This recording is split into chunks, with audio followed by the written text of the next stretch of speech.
अवांखे ॿुधायां पिया नाज़रीन PTI कारकुननि सिंध हाउस इस्लामाबाद ते चढ़ाई कई आहे। पुलिस जी मौजूदगी में ही जेके मछरियल कारकुन हुआ उहे दरवाज़ो तोड़े अंदर दाख़िल थिया आहिनि ऐं जेका सिंध पुलिस जे जेके अहलकार हुआ तोड़े जो जेके इस्लामाबाद पुलिस आहे उहा उन्हनि मछरियल कारकुन जो नारो बेवस नज़र अची रही आहे। इन ते वधीक ॻाल्हायूं था सूबाई वज़ीर इम्तियाज़ शेख साहब इन वक़्तु असां सां टेलीफ़ोन लाइन ते मौजूद आहिनि। अस्सलाम वालेकुम इम्तियाज़ शेख साहब। वालेकुम सलाम। बड़ी महिरबानी मुंहिंजी इम्तियाज़ शेख साहब मूंखे ॼाणणु चाहींदासीं अॼु ही जेके PTI कारकुन आहिनि उहे हिकु त पहिरीं लोटा खणी सिंध हाउस इस्लामाबाद पहुता, उन्हनि धरणो हयो, उन खां पोइ हिन वक़्तु उन्हनि सिंध हाउस इस्लामाबाद जो घेराव कयो आहे, चढ़ाई कई बि आहे, गेट बि तोड़िया पिया आहिनि, छा चवंदा हुआ? असां हिन वक़्तु सिंध हाउस में ई वेठा आहियूं ऐं सभु सिंध जा मेंबर्स ऐं दोस्त वेठा आहिनि, पार्टी जा दोस्त वेठा आहिनि ऐं हीअ असां त कल्ह खां चऊं पिया त हीअ इमरान ख़ान ऐं शेख रशीद उन्हनि जी पॉलिसी आहे, हिन जी प्लैनिंग ई आहे त सिंध हाउस ते हमिलो कनि। इन करे ई सिंध हाउस जे सिंध पुलिस जेका हमेशह हूंदी आहे उनजी नफ़री थोरी वधाई हुई, दैट्स ऑल। बाक़ी उहा उनखे ख़राबु लॻी पई। अॼु जेको हमिलो ते हुननि कयो आहे हाणे इहो जेको गवर्नर हाउस जी एनेक्सी आहे उन पासे उन्हनि हमिलो कयो ऐं और उनखे जेका इस्लामाबाद पुलिस आहे उन उन्हनि खे रोकियऊं, बल्कि उल्टी उनजी मदद कयूं। ठीकु आहे, उन्हनि जा सहूलियतकार थी बीठा।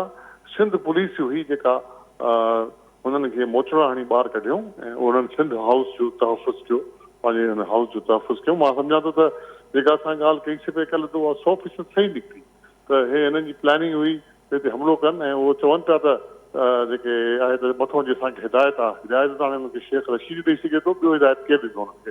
हाणे उनजे हवाले सां असां इन ॻाल्हि ते सख़्तु एहतिजाज था कयूं त सिंध जी शयुनि ते हमला पिया थियनि ऐं अॻु में असां शुरू खां ई चऊं पिया त PTI जी हुकूमत जेका आहे उहा सिंध हुकूमत दुश्मन हुकूमत आहे।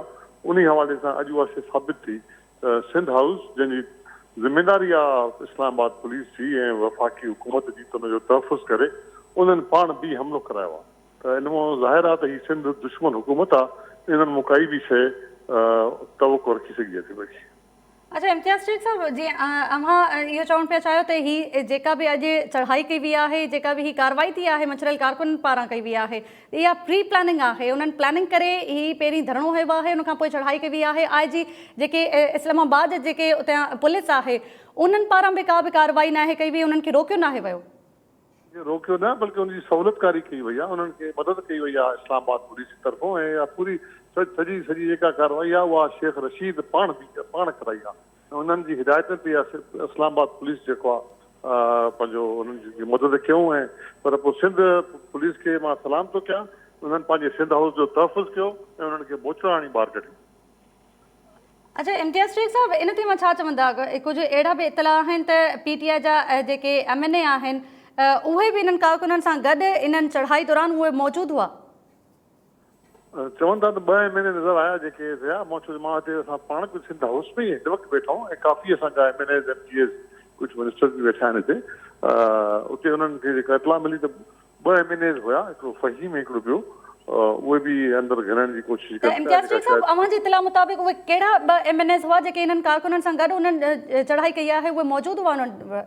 हिकिड़ो फ़हीम आहे जेको चवनि था, हिकिड़ो ॿियो कोई 2 MNA जेके मां त न ॾिठा, पर जेके इतला असांखे मिले पई त उहे 2 MNAs जो आहे।